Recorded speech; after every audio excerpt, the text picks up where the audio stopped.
Hey guys, Jason Wesley here, and this is not a podcast. Okay, so let's go ahead and delve right on in. Now, we finally have a stimulus bill, but why has it taken so long? Now, back in October, Wolf Blitzer asked Nancy Pelosi why no stimulus. Here's that weird exchange. No, there are Americans who are being evicted from their homes. They can't pay the rent. Many Americans are waiting in food lines for the first time in their lives. Can you look them in the eye, Madam Speaker, and explain why you don't want to accept the president's latest stimulus offer?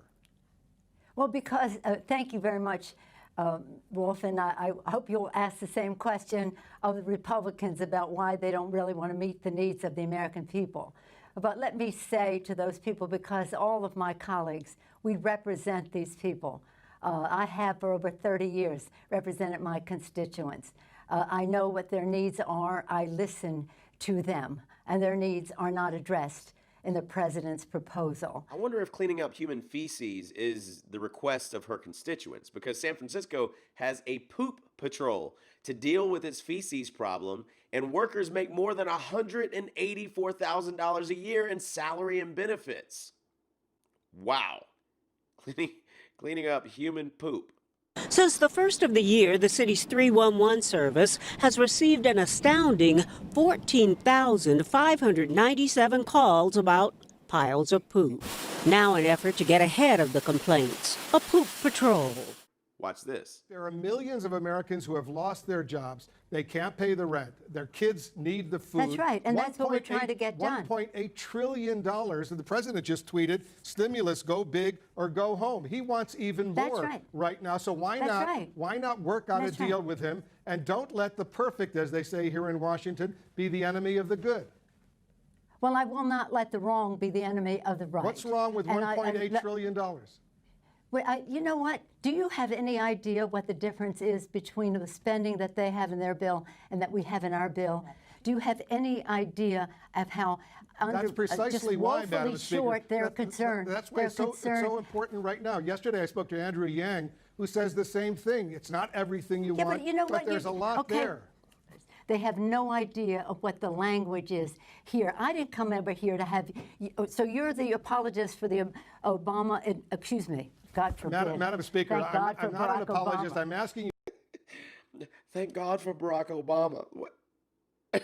Anyway. Now, let me ask you this. Okay. When was the last time? Let me respond to you. Let me ask you, when was the last time, Madam Speaker, when was the last time you spoke with the president about this?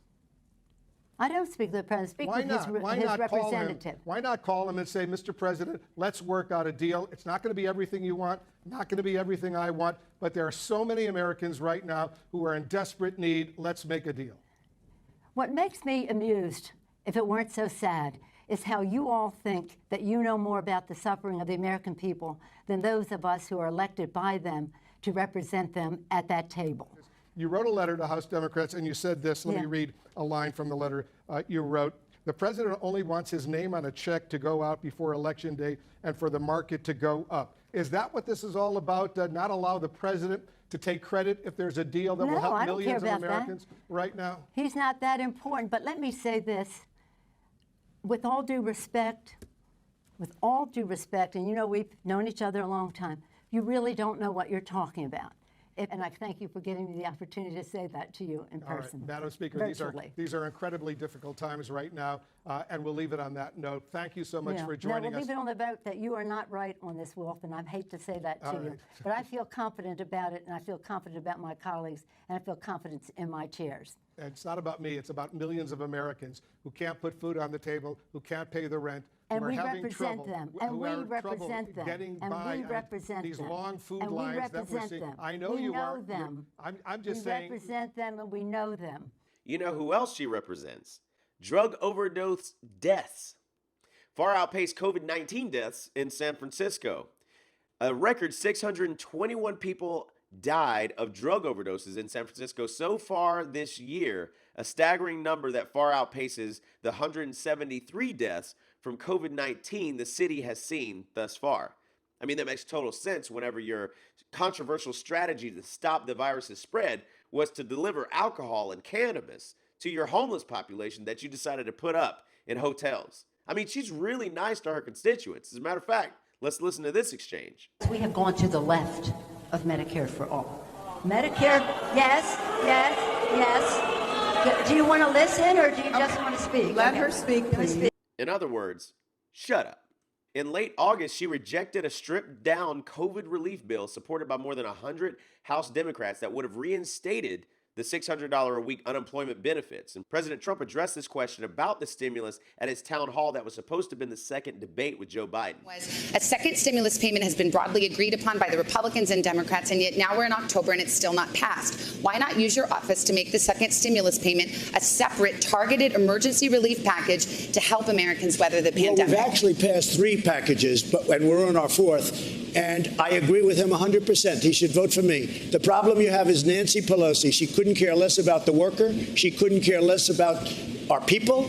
And we should have a stimulus. And I want a stimulus. The Republicans will approve a stimulus. The problem is she doesn't want to do it because she thinks it's bad for her election. The fact is she's wrong because people know she's in our way. She's not approving it. She doesn't appreciate our people. And she doesn't appreciate at all our workers. Nancy Pelosi, we are ready to sign and pass stimulus. But Trump even tweeted October 6th, if I am sent a standalone bill for stimulus checks, $1,200, they will go out to our great people immediately. I'm ready to sign right now. Are you listening, Nancy? Now, you'll never guess what she blames the delay on. She says it's because the GOP doesn't believe in science. We didn't do it. We couldn't pass legislation until now because the administration simply did not believe in testing, tracing, treatment, wearing masks, sanitation, separation, and the rest, scientific approach. It had come clear to us now that they believed in herd immunity, quackery. Quackery? So that's what she says when she's out on the floor. But when she's in front of the media, not only does she keep using the phrase Democratic difference, but she mistakes the Biden administration for the Obama administration again. Until the Biden administration. And it is really the Democratic difference for America's working poor families, the Democratic difference. That has always been my focus, and that is the Democratic difference. But then she rephrases her blame against the Republicans and says it was for not crushing the virus. And guess what? Racism. What took so long is because we could not get our Republican colleagues to crush the virus.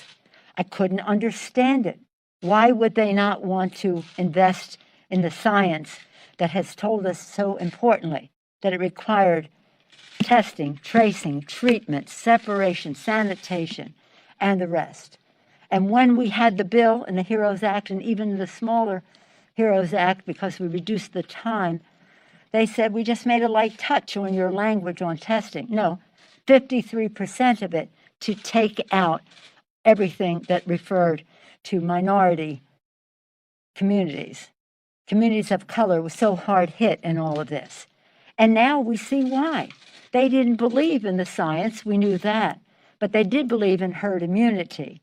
And that's why we never could come to that first pillar, crush the virus. Okay, so here's how things go now. If you don't do your job, what happens is you point the blame on somebody else, and then you yell racism, and it magically gets done or goes away. Because this is the same woman that blamed the Republicans for trying to get away with the murder of George Floyd. You said that Republicans are, quote, trying to get away with murder, actually, the murder of George Floyd. Senate Republicans are demanding an apology for that statement. Will you apologize? Absolutely, positively not. Even CNN's senior congressional correspondent, Manu Raju, tried to ask her a question about it, and listen to how she responded. Not to accept half of a loaf months ago when you said, I'm not going to accept half a loaf. Look, I'm going to tell you something. Don't characterize what we did before as a mistake, as a preface to your question, if you want an answer. That was not a mistake. It was a decision, and it has taken us to a place where we can do the right thing without other, shall we say, considerations in the legislation that we don't want. So we're very pleased at where it is. And as I say, with a Democratic president committed to a scientific solution for this, with the idea that we will have a vaccine It's a complete game changer from them. That's when she actually gave him a response at the beginning of December. A couple weeks later is a different story. Watch this. Moments ago, I tried to ask the speaker why she finds this proposal at $900 billion more acceptable than the $1.8 trillion plan that Mnuchin offered. Thank you all very This much. is better than the Mnuchin proposal. He proposed $1.8 trillion. So I tried to ask her in the hallway, too, in the Capitol. Right after that, I asked her off camera. I said, why is this more acceptable than the $1.8 trillion offer? She didn't answer, but Chuck Schumer, who was walking next to her, said, ask Mitch McConnell. Then he goes on Twitter and tweets, Pelosi wouldn't answer my question about why the $900 billion deal is more acceptable to her than the $1.8 trillion offer Mnuchin made to her this fall. Pelosi wouldn't call on me at the press conference, which is becoming a pattern, even though just 5 reporters were there. She left the press conference as I asked her the question, and she ignored my question in the hallway as well. Now, for those of you who want to read the details of what's in the stimulus, or at least the highlights, Axios has published some of those details that include the $600 stimulus checks per adult and child, $300 per week in enhanced unemployment insurance for 11 weeks, so on and so forth. You can go ahead and read that, or you can read the entire bill if you have absolutely no life and you're in Los Angeles and locked down completely. But this next video has nothing to do with what we're specifically talking about, except Nancy Pelosi, and I thought it was funny. So check this out. Not taking any arrows out of your quiver, you're not ruling anything out. Good morning. Sunday morning. Good morning. What is going on in D.C.? I'll tell you what's not going on. Honesty and integrity. Will you be my alibi?